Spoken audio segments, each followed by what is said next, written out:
Hello students, today we will discuss Hittov's rule and what is transport number and what are the factors affecting the transport number.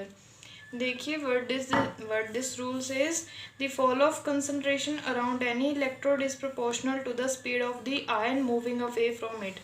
जैसे कि अगर हम cathodic compartment की बात करें तो यहाँ पे जो फॉल ऑफ कंसंट्रेशन होगा वो किसके प्रोपोर्शनल होगा, इससे जो आयन दूर जाए वो कौन जाएगा, एनायन।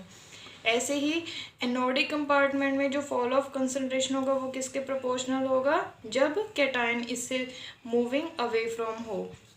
तो देखिए जैसे ही एक हमने केस लिया कि एनोडिक में आपके पास 4 इलेक्ट्रॉन पेयर हैं, मिडल में 5 और कैथोडिक में भी आपके पास 4 इलेक्ट्रॉन पेयर हैं। और उसके बाद ये अब हम फर्स्ट केस लेते हैं, जब आप इसमें इलेक्ट्रिसिटी पास कराते हो, इसको इलेक्ट्रिक पोटेंशियल देते हो।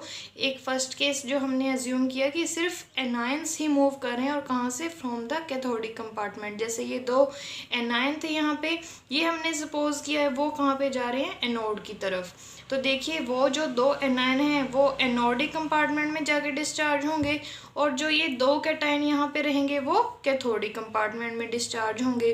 तो इससे एक तो हमें ये पता चल रहा है कि 2 ही एनायन और 2 ही कैटायन डिस्चार्ज हुए, मतलब कि जो डिस्चार्ज आयन होते हैं वो हमेशा क्या होते हैं, सेम। तो ये जो सेकंड हमने कंडीशन लिया तो इसमें डिस्चार्ज आयन दोनों साइड क्या है, सेम है, दोनों ही 2 हैं।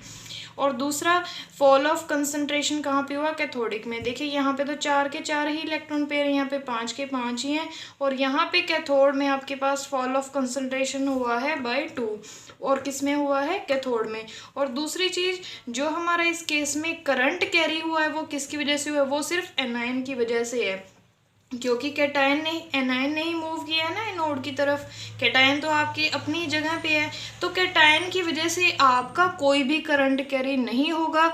जितना भी आपका करंट कैरी होगा वो सिर्फ एनायंस की वजह से होगा। उसके बाद जो आपके पास थर्ड कंडीशन हम लेते हैं कि हम ये मानते हैं 2 कैटायन एनायन से कैथोड की तरफ मूव करें और 2 एनायंस कैथोड से एनोड की तरफ मूव कर रहे हैं। तो इस केस में देखिए ओवरऑल क्या हुआ, यहाँ से 2 कैटायन यहाँ पे गए, 2 तो यहाँ पे पहले ही कैटायन थे, 2 इधर से आए तो 4, ऐसे ही 2 यहाँ पे पहले ही एनायन थे और 2 इधर से आए, तो ओवरऑल 4 एनायन है यहाँ पे आपके पास।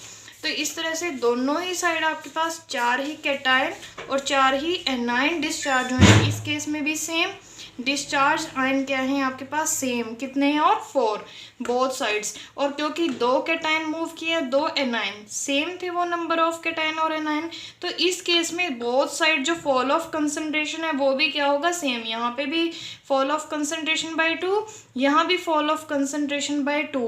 और बोथ साइड्स अगर हम ये एज्यूम करें कि जो करंट कैरी बाय कैटायंस है, मान लीजिए कि यूसी है और current carry by anions you है, तो वो दोनों साइड्स क्या होगा, सेम होगा।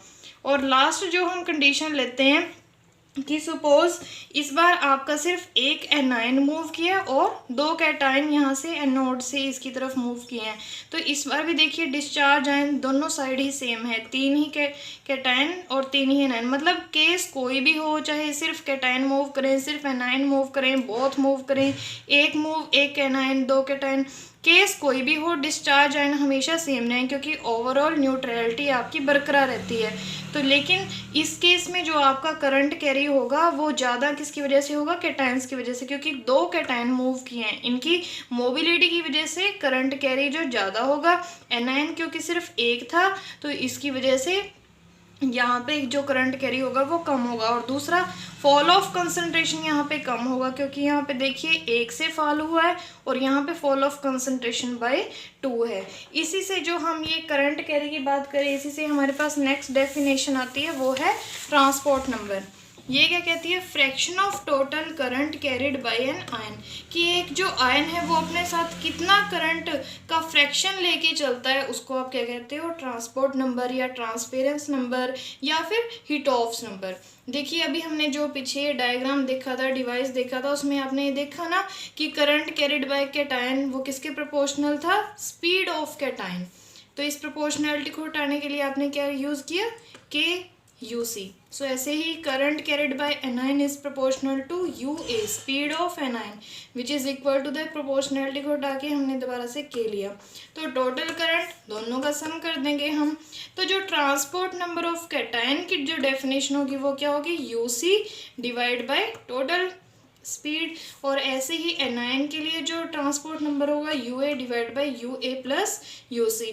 जब हम इन दोनों का सम करते हैं तो आपके पास 1 आता है। इससे पता चलता है कि जो करंट कैरिड है आपके पास वो किसकी वजह से होता है, सिर्फ मूवमेंट ऑफ आयंस की वजह से होता है।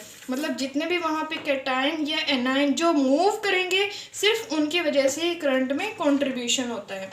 इसके बाद नेक्स्ट देखते हैं factors affecting the transport number. सबसे पहले हमारे पास नेचर ऑफ आयन। अगर आपके पास जो साइज़ है वो स्मॉल है तो ट्रांसपोर्ट नंबर हाई होगा, जैसे कि H पॉजिटिव Na पॉजिटिव दोनों में से साइज़ किसका स्मॉल है, H पॉजिटिव का, तो ट्रांसपोर्ट नंबर भी उसका क्या होगा, ज़्यादा होगा। मतलब कि उसकी स्पीड क्योंकि ज़्यादा होगी तो ट्रांसपोर्ट नंबर उसका ज़्यादा होगा, स्मॉल साइज़ है। सेकेंड है nature of other ions present in the solution. देखिए HCl NaCl इन दोनों में हम ये देख चुके हैं कि H पॉजिटिव Na और Na पॉजिटिव में दोनों में से ट्रांसपोर्ट नंबर किसका ज़्यादा था, H पॉजिटिव का। तो Cl का जो ट्रांसपोर्ट नंबर होगा वो किस में ज़्यादा होगा, NaCl में, क्योंकि देखिए यहाँ पे जो डिनोमिनेटर में HCl के केस में वो बड़ी टर्म हो जाएगी, काफ़ी हाई होगा, तो इसलिए जो क्लोराइड का आपके पास ट्रांसपोर्ट नंबर होगा वो HCl में क्या होगा, कम होगा, और NaCl में ज़्यादा होगा। और थर्ड है आपके पास degree of hydration of ions. देखिए lithium positive Na positive down the group size क्या होता है, वैसे तो इंक्रीज होता है, तो उस हिसाब से तो हमें ये कहना चाहिए कि लिथियम पॉजिटिव का साइज स्मॉल है तो इसका ट्रांसपोर्ट नंबर क्या होना चाहिए, ज़्यादा। लेकिन जो लिथियम पॉजिटिव स्मॉल साइज होने की वजह से इसकी डिग्री ऑफ हाइड्रेशन क्या होगी, ज़्यादा होगी, तो ये बल्कियर आयन बन जाएगा, जिसकी वजह से इसकी स्पीड कम होगी, स्पीड कम होगी तो इसका ट्रांसपोर्ट नंबर भी क्या होगा, कम होगा। तो इसके बाद नेक्स्ट है हमारे पास टेम्परेचर। देखिए जिन आयंस का जो ट्रांसपोर्ट नंबर लेस देन 0.5 होता है, अगर वहाँ पे आप टेम्परेचर बढ़ाओगे तो उनका ट्रांसपोर्ट नंबर बढ़ेगा, और अगर उनका ट्रांसपोर्ट नंबर पहले ही ग्रेटर देन 0.5 है तो टेम्परेचर बढ़ाने से उनका ट्रांसपोर्ट नंबर क्या होगा, डिक्रीज होगा। इसका मतलब कि जो आयंस हैं they tend to attain equal speed at high temperature. Next है कि इफेक्ट ऑफ कंसंट्रेशन। वैसे तो कंसंट्रेशन का बहुत ज़्यादा इफेक्ट नहीं पड़ता, लेकिन जिस केस में अगर आपके पास कॉम्प्लेक्स फॉर्मेशन हो वहाँ पे कंसंट्रेशन का काफ़ी इफेक्ट होता है।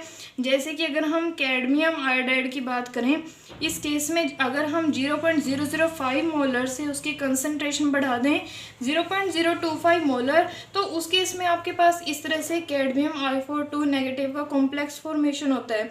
तो इस केस में आपके पास ट्रांसपोर्ट नंबर देखिए कितना ज़्यादा डिक्रीज हुआ है, 0.444 से 0.003। तो ट्रांसपोर्ट नंबर ऐसे धीरे धीरे डिक्रीज होते 0 और इवन के नेगेटिव भी हो सकता है। तो ये इस केस में इसलिए क्योंकि यहाँ पे कॉम्प्लेक्स फॉर्मेशन होती है। तो इसके साथ ही हमारा ट्रांसपोर्ट नंबर जो ये टॉपिक है ये कंप्लीट होता है। होप कि आपने इसको अच्छे से समझा होगा। Thank you so much for watching the video.